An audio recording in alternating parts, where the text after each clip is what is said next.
Good evening and welcome to the Vet Plus One with your host Adam Miller, where we cover the Milwaukee Bucks and our third edition of the Bucks coverage. And on today's episode, we talk about the Bucks game against the 76ers tonight and how well they played, the surprise trade of Blake Griffin, Joe Prunty's 4-0 start as a Milwaukee Bucks intern coach for the rest of the season, and the surprise news that we heard during the game early on in the first quarter of Jabari Parker returning on Friday versus the Knicks. I'll give you all the details and updates as they come along. But without further ado, let's kick this off. To begin, we'll talk about the Bucks game versus 76ers tonight. It looked as when they first started the game tonight, they looked kind of flat. And that's pretty much how they've been playing throughout the entire year to start the game. But they slowly moved on. To me, I see it's a pattern for this team as they start off slow in the first, second quarter, but then they pick it up towards the end of the half and then towards the end of the game in the second half. And that's what you need to do as a team that is supposed to be competing in the top five, which with the win today, that pushed them to 27-22, that pushed them to the fifth seed in the East.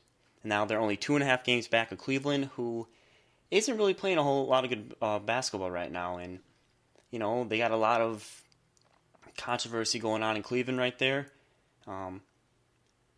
Ever since they traded Kyrie Irving, or that incident with Kyrie Irving came up between LeBron and him, and however that may have turned out or what went down there, it's really affected them. And I think a lot of this is the media is affecting the way they're playing because they're letting the media bother them. I mean, LeBron's doing everything he can. He's having the best season quietly in his career, and that's amazing to be talking about. That he's not. No one's really saying much about what he's doing, other than if you look at his stats, man, it's impressive. He's the youngest player to reach 30,000 points. That's incredible.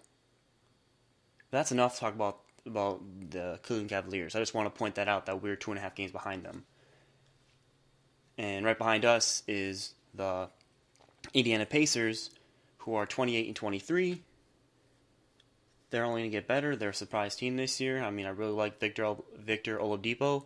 A lot of people didn't like that he was traded from Oklahoma City to the Pacers for Paul George, but it worked out for the best because now Indiana has a true star, a budding star in Victor Oladipo, who can carry this team into the future, and he's able to live up to that potential, and he has. He's averaging like 23 points a game, somewhere around that, and that's incredible for somebody that was making minutes off the bench and still producing, maybe about 14, 15 points a game, but he was still producing. He was still pretty good with Oklahoma, but nowhere near what he is doing right now and looking like an all-star.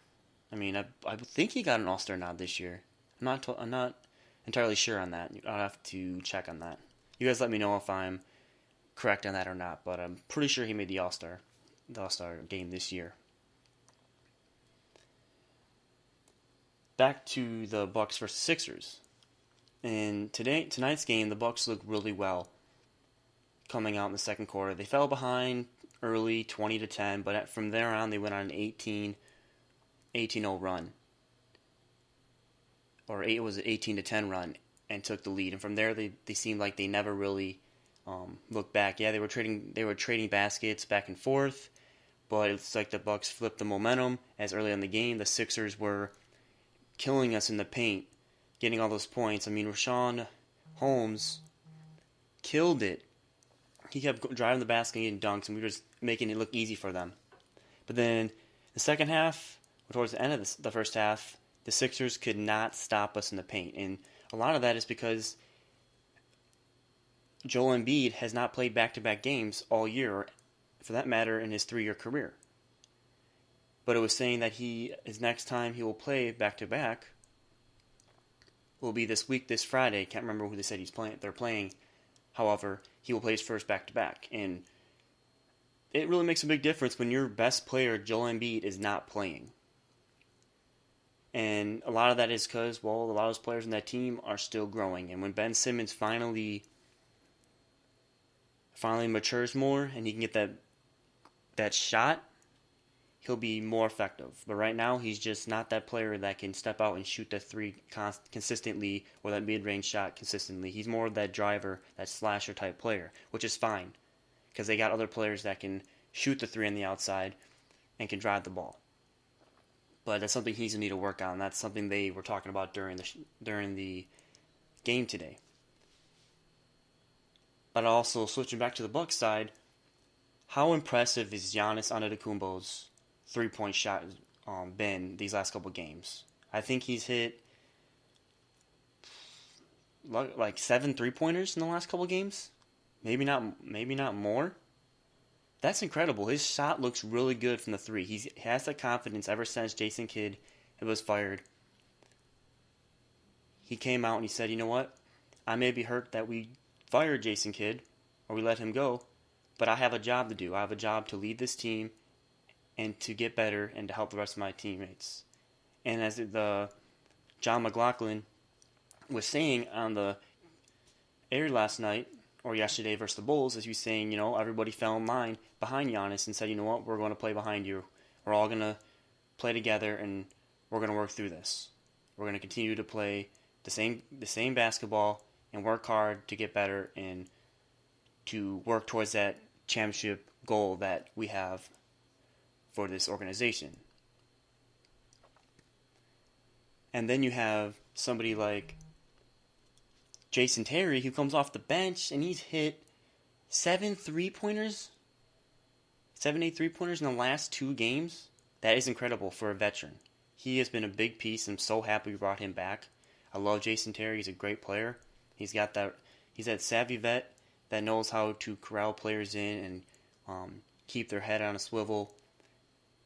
And he can come in and get valuable minutes and get some valuable points for us. I mean, look at that bench tonight. You got rookie Sterling Brown, who's playing phenomenal as a rookie, averaging about 9 points a game and about 4 assists and about a couple rebounds a game. And then you have Tony Snell, Malcolm Brogdon. Like, these guys are playing incredible ball. And that's important for us to have a good bench.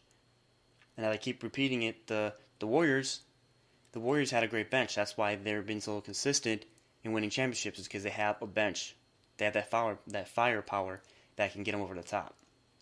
So Tony Snell's starting to look like his former self last year when he broke out, and that's normal. Like, he's not an everyday starter, but he's getting there. He's going to kick it back into gear in the second half, and quote me on this, I believe Tony Snell will go bananas in the second half of the season as he gets more confident. It seems like this team's just getting more confident as the games go on under a new coach, because they know, you know what? We got to make Joe Prunty look good, and we got to make the rest of this organization look good. It's not just, Jason Kidd got fired. No, we can't just hang our heads down. We got to pick our heads back up, and we got to continue to play good basketball the same way we've been playing all year. We can't change that. And they have. That was the main point that Joe Prunty probably gave to the players. You know, don't get down about this. Keep your heads up. Keep playing the way you're playing. You guys are playing excellent. And keep fighting. And great things will happen. And Giannis has been a great leader and has taken that role in a great way. I mean, also in this game, in the last couple games, the Bucks have been shooting lights out from the three. I think that's a lot of the reasons why they're winning games. Yeah, and people are going to say, oh, well, they played the Phoenix Suns, they played the Chicago Bulls, they played the Nets, and now they play the Sixers, which are a good team out of those teams. I mean, the Bulls are a good defensive team too, so you granted their record. But, they're just bad teams. That doesn't mean anything. That does mean a lot, because when a team can play, no matter what team you're playing, when a team can find their stroke from the three-point line, and your best player can find that three-point shooting streak or stroke, that means a lot. That team, that's going to build confidence. It doesn't matter who you're playing. It's about confidence and day in and day out, and building that confidence into the next game, And then by season end, who knows how well we're going to be from the three-point line. That is just how well we've been able to focus this season, or since we fired Jason Kidd. Since we're playing with more firepower, more gusto, and I love that about this team. This team has fight, and they're showing what Milwaukee's all about, and that is about fight, resilience, and proving to the rest of the league that Milwaukee is no longer that team that teams can just come into our stadium and just walk over us. Granted, we're still not there to compete every day with the Boston Celtics and the Warriors and the Cavs or the Spurs, but we're getting there. We're getting into that conversation with the rest of the league and the rest of these good teams, and that's all we need. We need to get into conversation. I mean, we're getting more games on national television, on ESPN, and that's incredible. I think next year we'll probably get a Christmas Day, and why not? We're playing like we should. That's all because we drafted Giannis. And Giannis has become the face of this franchise and one of the best players in the league. And he's become a spokesperson for this team, the league. And that's incredible. We haven't had a star like Giannis Antetokounmpo since we drafted Ray Allen. And then when we traded Ray Allen, that's when we got that curse and we started losing and everything kind of fell apart. Same when back in the 70s when we traded Kareem Abdul-Jabbar. We lost everything. We let ourselves get down because we lost our best player. I don't see that happening again with Giannis. And there's a report out there that Jalen Rose said he expects the Bucks or Giannis Antetokounmpo to carry the Bucks to an NBA championship. And I agree with him. He's your superstar. He's the face of the franchise. He's a spokesman for the NBA and a top player in the league. He should be the one that take this team to the playoffs and consistently be a competitor and compete for that championship, if not win one. And I believe we will.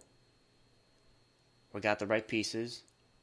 I mean, we really hit in the last two drafts with the reigning Rookie of the Year, Malcolm Brogdon, and now Sterling Brown. That's incredible. But this team's got so much talent. I mean, look, you got Chris Middleton who just shoots lights out like it ain't nothing. He's not getting enough recognition for how well he's playing. I believe he will get an All-Star game next year. And I mean, that's normal when everything's focusing on Giannis. You got all these players that are going to play up to the potential, or if not better, because you have one of the best players in the league on your team. They all want to prove to him, and they want to prove to the rest of the league, hey, focus on me too. And that's fine.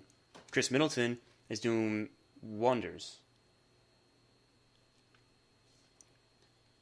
And then let's talk about Joe Prunty. He's 4-0 as a head coach of the Milwaukee Bucks since he took over 4 games ago versus Suns.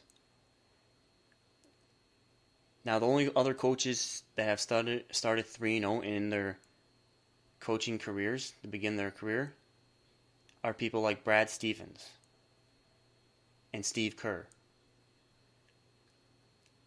and the Oklahoma City head coach, which I think is, not Brad Stevens, but Billy Donovan. That is crazy. That speaks wonders, because that's so hard to do, coming in and taking over a team when you've been assistant for this team for so long. And he's done wonders. And the team is actually buying into it. They're playing for him. I think that's a big thing too. Is finding that coach that the players will buy into and they'll play for you. And I think it's not a whole lot about who's coaching the team. It's about this team. It's the method that they put out to the players and the messages they put out to them. That we're going to work hard and continue to improve day in and day out and keep proving to the league. Stay fearless, stay hungry, and good things will happen.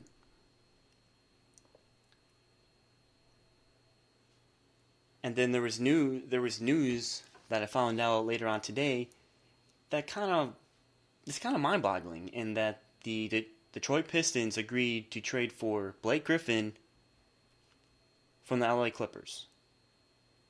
To me, that signifies that the Clippers are officially in fire sale mode. I believe that opens the door now for them to trade DeAndre Jordan to the Bucks, or DeAndre Jordan to get traded, period.